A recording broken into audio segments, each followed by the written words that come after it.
जनपद गोरखपुर एवं भदोई में पशु चिकित्सा महाविद्यालयों की स्थापना हेतु 100 करोड़ रुपए की व्यवस्था प्रस्तावित है। जोखिम प्रबंधन एवं पशुधन बीमा योजना के हेतु 78 करोड़ 55 लाख रुपए प्रस्तावित हैं, जो वर्तमान वर्ष की तुलना में लगभग 3 गुना है। मत्स्य प्रदेश में मत्स्य उत्पादन एवं उत्पादकता बढ़ाए जाने के दृष्टिकोण से प्रधानमंत्री मत्स्य संपदा योजना वर्ष 2020 से वर्ष 2025 तक संचालित है। प्रधानमंत्री मत्स्य संपदा योजना के अंतर्गत पुरुष एवं महिला लाभार्थियों को आच्छादित किए जाने हेतु कुल 310 करोड़ रुपए की व्यवस्था प्रस्तावित है। प्रधानमंत्री मत्स्य संपदा योजना के अंतर्गत एक्वा पार्क के निर्माण की नई योजना हेतु 190 करोड़ रुपए की व्यवस्था प्रस्तावित है। सहकारिता वर्ष 2023-24 में दिसंबर 2023 तक 8,787 करोड़ रुपए का अल्पकालिक ऋण वितरित किया गया, जिसका लाभ 14.35 लाख कृषकों को प्राप्त हुआ।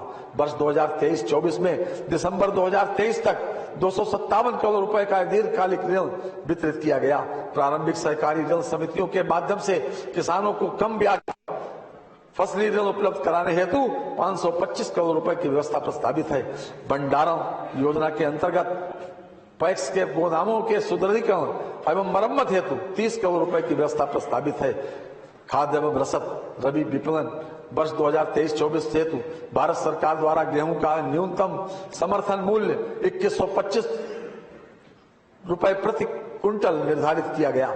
प्रदेश में 54,684 कृषकों से 2.20 लाख मीट्रिक टन गेहूं क्रय किया गया, जिसके सापेक्ष कृषकों के बैंक खातों में लगभग 466 करोड़ 35 लाख रुपए का सीधे भुगतान किया गया। मनवर खरीफ विपणन वर्ष 2023-24 में न्यूनतम समर्थन मूल्य योजना के अंतर्गत धान का न्यूनतम समर्थन मूल्य कामन श्रेणी हेतु 2183 रुपए प्रति क्विंटल एवं ग्रेड ए श्रेणी हेतु 2203 रुपए प्रति क्विंटल निर्धारित किया गया। अद्यतन लगभग 7.50 लाख कृषकों से 50.18 लाख मीट्रिक टन धान खरीद की गई, जिसके सापेक्ष कृषकों के बैंक खातों में 10,856 करोड़ रुपए का सीधे भुगतान किया गया। खरीफ विपणन वर्ष 2023-24 में मक्का बाजार तथा ज्वार के लिए भी भारत सरकार द्वारा न्यूनतम समर्थन मूल्य निर्धारित किए गए। प्रदेश सरकार द्वारा किसानों से न्यूनतम समर्थन मूल्य पर खरीद करते हुए किसानों के बैंक खातों में सीधे भुगतान किया गया। प्रधानमंत्री उज्ज्वला योजना के अंतर्गत वर्ष 2023-24 में 55 लाख से अधिक लाभार्थियों को निःशुल्क गैस सिलेंडर वितरित किए गए हैं। अन्न पूर्ति योजना हेतु 17,661 करोड़ 60 लाख रुपए की व्यवस्था प्रस्तावित है। निःशुल्क खाद्यान्न एवं उज्ज्वला योजना के लाभार्थियों को निःशुल्क एलपीजी सिलेंडर रिफिल उपलब्ध कराए जाने हेतु 2200 करोड़ रुपए की व्यवस्था प्रस्तावित है। सूक्ष्म लघु एवं मध्यम उद्योग उत्तर प्रदेश के शिक्षित एवं प्रशिक्षित युवाओं को स्वरोजगार से जोड़कर नए सूक्ष्म उद्योगों की स्थापना हेतु वित्तीय संसाधन उपलब्ध कराए जाने के उद्देश्य से मुख्यमंत्री युवा उद्यमी विकास अभियान प्रारंभ किया जा रहा है, जिसके लिए 1,000 करोड़ रुपए की व्यवस्था प्रस्तावित है। मुख्यमंत्री सूक्ष्म उद्यमी दुर्घटना बीमा योजना जो 2023 से संचालित है, में अधिकतम 5 लाख रुपए तक की वित्तीय सहायता सूक्ष्म उद्यमियों को दिए जाने की व्यवस्था है। निजी क्षेत्र में औद्योगिक संस्थानों को प्रोत्साहित करने हेतु प्रदेश में 10 टेक्स पार्क स्थापित किए जा रहे हैं। हथकरघा एवं वस्त्रोद्योग वित्तीय वर्ष 2024-25 में उस वस्त्रोद्योग के क्षेत्र में 40,000 रोजगार सृजन का लक्ष्य है। प्रदेश में टेक्सटाइल के नए हब बनाकर निवेश एवं रोजगार सृजन को बढ़ावा दिया जाएगा।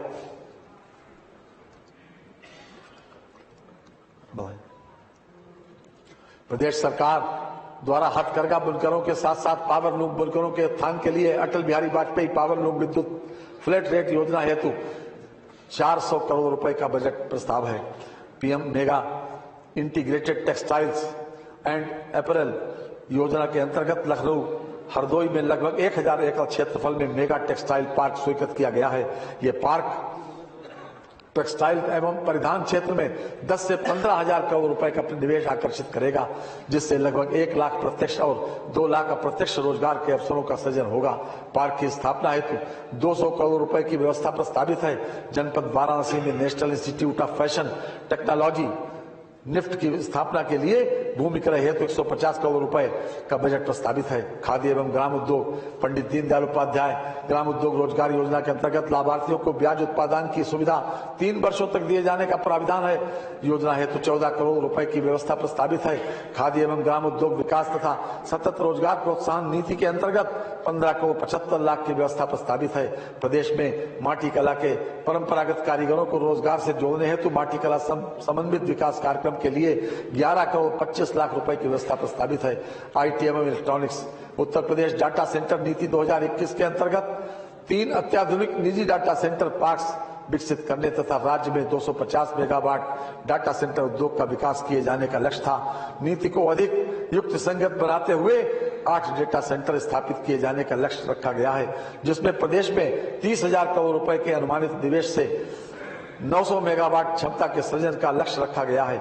उत्तर प्रदेश इलेक्ट्रॉनिक्स विनिर्माण नीति 2017 के तहत 20,000 करोड़ रुपए से अधिक निवेश का लक्ष्य प्राप्त किया गया तथा लगभग 3 लाख रोजगार सृजित हुए हैं। सरकार द्वारा अधिसूचित नई इलेक्ट्रॉनिक्स विनिर्माण नीति 2020 के अंतर्गत 40,000 करोड़ रुपए का निवेश आकर्षित करने तथा राज्य में 3 सेंटर ऑफ एक्सीलेंस की स्थापना किए जाने का लक्ष्य है। ग्लोबल इन्वेस्टर्स समिट 2023 में इलेक्ट्रॉनिक्स विनिर्माण क्षेत्र के 210 संभावित निवेशकों से लगभग 3867 करोड़ रुपए के निवेश और लगभग 2.15 लाख व्यक्तियों के हेतु रोजगार संभावनाओं युक्त अभिरुचियां प्राप्त हुई हैं।